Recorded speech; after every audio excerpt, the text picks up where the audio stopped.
Ang mga bayan para sa mga Levita.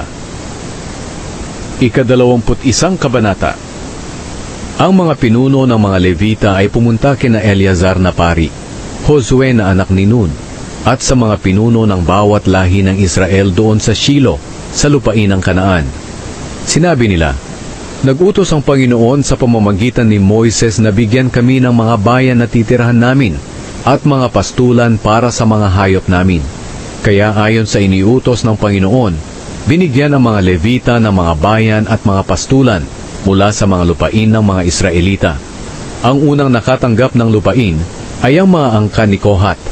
Ang mga Levita na mula sa angkan ni Aaron ay kabilang sa angkan ni Kohat. Nakatanggap sila ng 13 bayan na galing sa lupain ng mga lahi ni Huda, Simeon at Benjamin. Ang ibang mga angkan ni Kohat ay binigyan ng 10 bayan mula sa lupain ng mga lahi ni Ephraim, Dan at ng kalahating lahi ni Manase. Ang mga angkan ni Gershon ay binigyan ng 13 bayan mula sa lupain ng mga lahi ni Isakar, Asher, Naphtali at ng kalahating lahi ni Manase sa Bashan. Ang mga angkan ni Merari ay binigyan ng 12 bayan mula sa lupain ng mga lahi ni Ruben, Gad at Zebulun. Kaya sa paraan ng palabunutan, binigyan ng mga Israelita ang mga Levita ng mga bayan at mga pastulan ayon sa iniutos ng Panginoon kay Moises. Ito ang mga pangalan ng mga bayan na mula sa lupain ng mga lahi ni Simeon at Huda na ibinigay sa mga angkan ni Aaron. Sila ang mga angkan ni Kohat na mga Levita.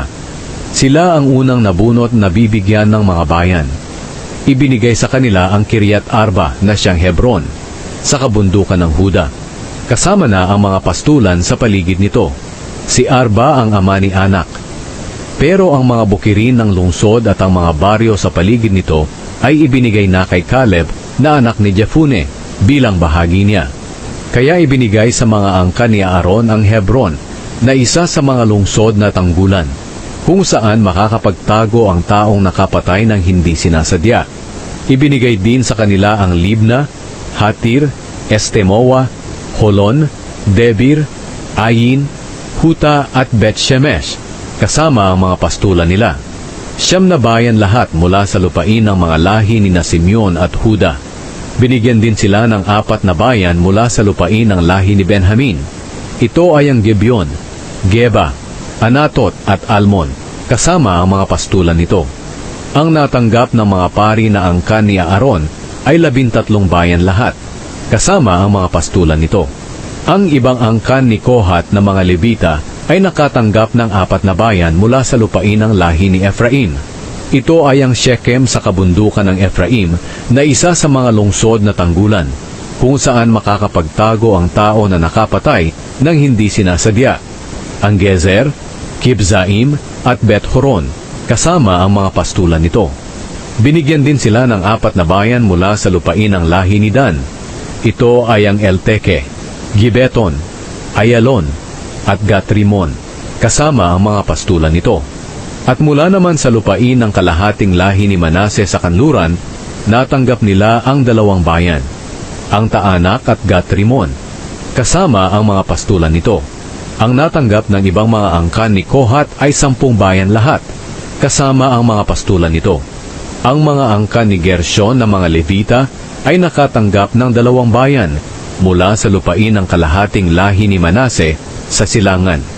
Ito ay ang Golan sa Bashan, na isa sa mga lungsod na tanggulan, kung saan makakapagtago ang taong nakapatay ng hindi sinasadya. At ang Beeshtara, kasama ang mga pastulan nito. Binigyan din sila ng 4 na bayan mula sa lupain ng lahi ni Isakar.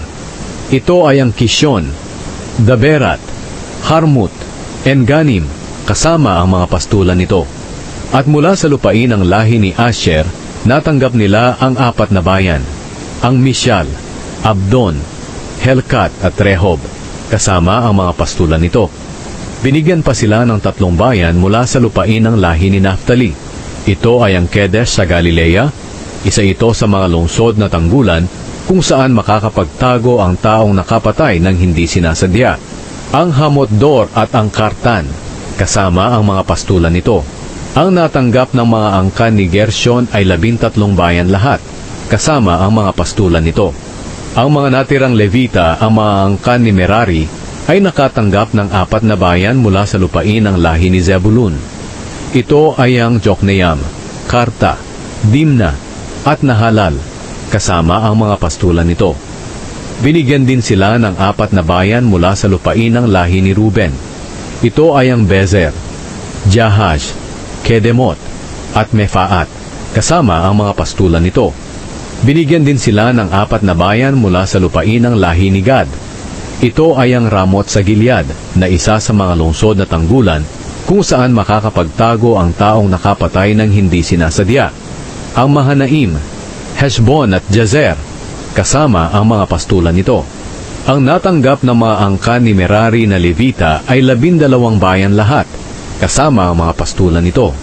Ang natanggap ng mga Levita na mula sa lupain na pagmamay-ari ng mga Israelita ay 48 bayan lahat, kasama ang kani-kanilang pastulan. Kaya ibinigay ng Panginoon sa Israel ang lahat ng lupain na ipinangako niya sa mga ninuno nila. Sinakop nila ang mga ito at doon nanirahan. Binigyan sila ng Panginoon ng kapahingahan sa mga kalaban nila sa paligid, ayon sa ipinangako ng Panginoon sa mga ninuno nila. Hindi sila natalo ng mga kalaban nila, dahil pinagtagumpay sila ng Panginoon sa lahat ng kalaban nila. Tinupad ng Panginoon ang lahat ng ipinangako niya sa mga mamamayan ng Israel.